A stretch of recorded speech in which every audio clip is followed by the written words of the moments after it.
We get a lot of thank yous, even on a daily basis. It makes it worthwhile. Adding worth and bringing in the business. It not only feeds and nourishes the Richmond, Did you need a scone? but fuels a love of food. It's like being an artist, but different.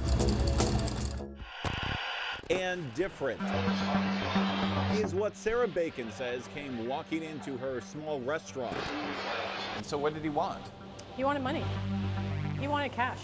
He wanted money right out of our register. The money was for a refund for salads this man says he had ordered that were dry, even contained hair. And the items that he said he had a problem with added up to about $50.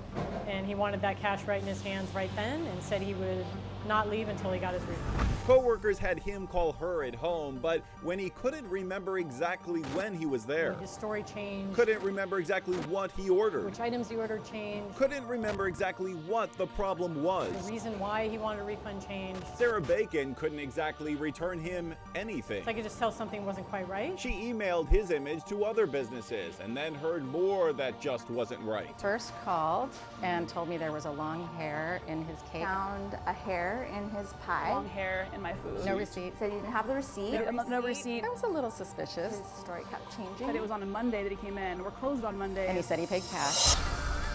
I knew right away that this was something he was doing repeatedly and that other merchants had been victim to his scam. So over and over and over again around this area, how many times do you think? I heard from about a dozen merchants that had identified him. So you think it's a scam? Definitely, definitely. She called police, filed a report claiming fraud, and listed 7 other small businesses that she says claim the same thing. And then posted her surveillance video online, calling him a serial refund scammer using the name Ali. But for weeks, all she got in return was comment after comment. Have people been recognizing you from this? But those comments actually helped lead us to this man in the Fillmore. What's your name? My name?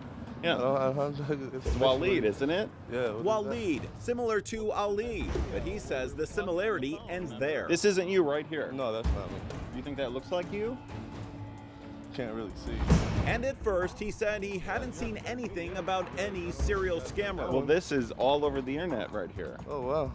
That's crazy. Yeah. But then we explained how crazy it was that this pizza place that claims the serial scammer took them for money and free pizza also claims to have sent that pizza to someone named Ali Samvadi on 26th Avenue. The very same address we found Waleed Sumbadi coming out of again and again. Yeah, you live on 26th Avenue, right? Yeah, I do. You've never been to any of these restaurants right here? Nourish Cafe? No, never. You never try to get money back from those people? No, never. Does it bring back any memories? But the very employee seen helping this man on the surveillance video says Waleed is the one asking for money. So you think that's him? I think so, yeah. And her boss on the phone with him here says he sounds the same. Is that the guy? That's definitely him. That's definitely the refund scammer. You found him. In fact, over and over That's him. and over again. Do you recognize this guy? Yes. He came and got 2 refunds. Small business managers and owners at Schubert's Bakery I mean, it's so obvious. say they are certain Waleed and Ali are one and the same. His defense is, he says, well, that's just not me. Do you buy it? Nope. Why do you think all these people are accusing you of this? I don't know. I have no idea. Can you just stop? Like, Have you, following you've you never guys are been harassing to me? any of these restaurants? Never been to those restaurants. He's been identified to us as Waleed Zumbadi.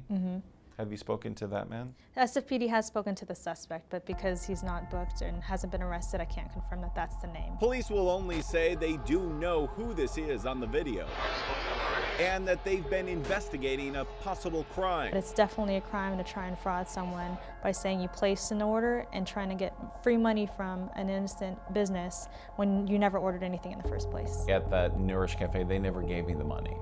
So is that still a crime? It is still a crime because you're trying to defraud someone to get money. And those who feel defrauded wonder why he's still out there. Do you feel a little let down? Yes and no. More than a month after it all began. Would I love to see the police put a little bit more pressure, at least talk to this guy, you know, warn him off and tell him not to do this kind of thing? Absolutely. Is this sending the message that some crimes are not important enough for the police? No crime is too small for SFPD. I've seen the story myself, and I think that it's bull. So. Oh, you have seen the story? Yeah, I've seen the story. I got a good laugh at it, honestly, because it's honestly bull. You think it's funny that these restaurants are having trouble with someone? Yeah, I think that is kind of funny. But for small businesses, it's a large, serious crime. It's a big deal. Yeah, because it hurts. It's kind of upsetting. It's insulting to prey on people who are really working hard. We are a nice mom and pop kind of place, and we have goodwill. I mean, that's what we do. And that stuff gets passed around.